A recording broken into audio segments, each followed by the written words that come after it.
food at church last night. We didn't have 10 people at church last night. So it was trick-or-treat.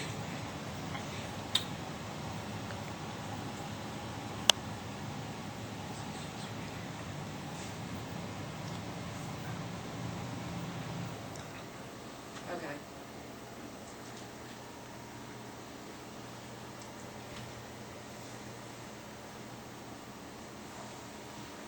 Okay, you ready? Okay. How many of you have ever heard of the Tomb of the Unknown Soldier?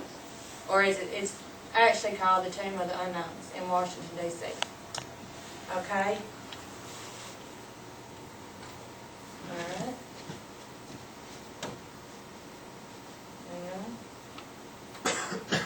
There we go. Okay. The Tomb of the Unknown Soldier is one of the most popular tourist attractions in Washington, D.C. The unknown soldiers laid to rest there represent all the missing and unknown members who made the ultimate sacrifice. They not only gave their lives, but they also gave their identities for our freedoms. I'm here today to tell you a little bit about the tomb, but mainly about the soldiers who are laid to rest there.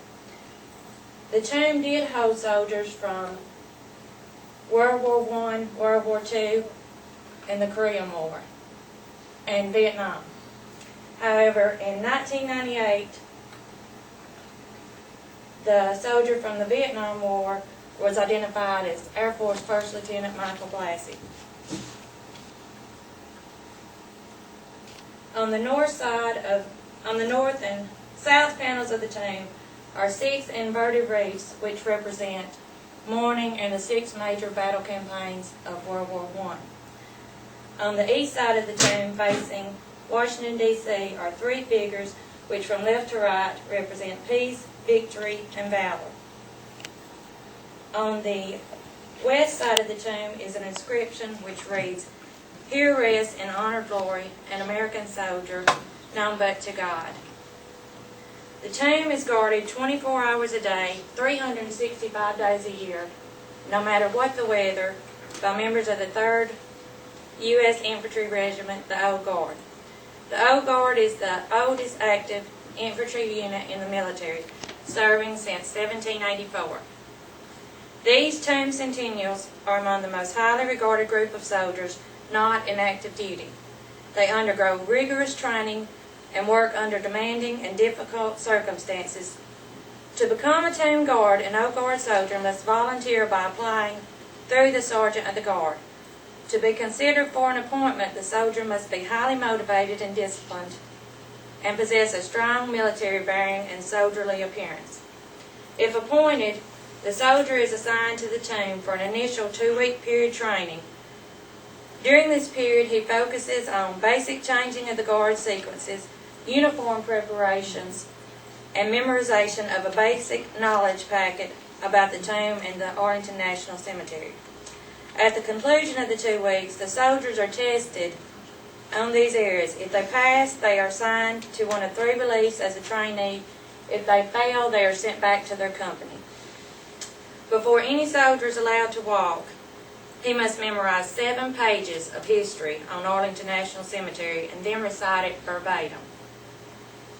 If a soldier finishes this phase and is granted a walk, he enters a new phase of training known as New Soldier Training. In addition to the extensive training in the manual of arms, the guard change ceremony, and the intricacies of military ritual, the new soldier is required to memorize additional information on Arlington, including the location of graves of nearly 300 veterans. It may take months for a soldier to earn the right to test to wear the coveted silver Tomb Guard identification badge. And even then, the award is temporary. According to the Society of the Honor of the Guards, only after the centennial has served at the tomb for 9 months does the award become permanent. One of the Army's rarest emblems, the Tomb Guard badge, is the least awarded badge in the Army and the 2nd least awarded badge in the military. In fact, only 581 badges have been awarded in the history of the tomb. The badge is the only military badge that can be revoked during the lifetime of the Guard for any disrespectful acts of the Tomb Guard. And that's according to the Army Regulations Manual. Each walk is a shift of 1 hour during daylight hours in the summer and a half hour. It's a half hour during the summer and 1 hour shifts during the winter and at nighttime. Each walk concludes with a ceremonial changing of the guards even when no one is present. Each walk is conducted on a black mat and consists of 21 paces south, turn and pause for 21 seconds, and then 21 paces to the north. Then they repeat the actions without distraction until relieved by the next changing of the guards. According to Staff Sergeant Kevin Gilliam, the first relief commander at the tomb, 21 alludes to the 21-gun salute, which is the highest military honor. So they try to give them the salute as many times as possible during their shift. In closing, I would like to emphasize the honor these guards feel to be able to do this job, even though the training is tough and the working conditions are treacherous. The Tomb Guards feel as though they have one of the most sacred missions in the military and will walk through fire and to honor and protect the fallen nameless soldiers under their watch. Thank you. Do y'all have any questions? No. And they do stand out. The pictures were from Irene. I know y'all have seen them on Facebook, but they were out in the hurricane during Irene, and they were given an option to take cover, but most of them chose not to. But I appreciate your help today. Thank you.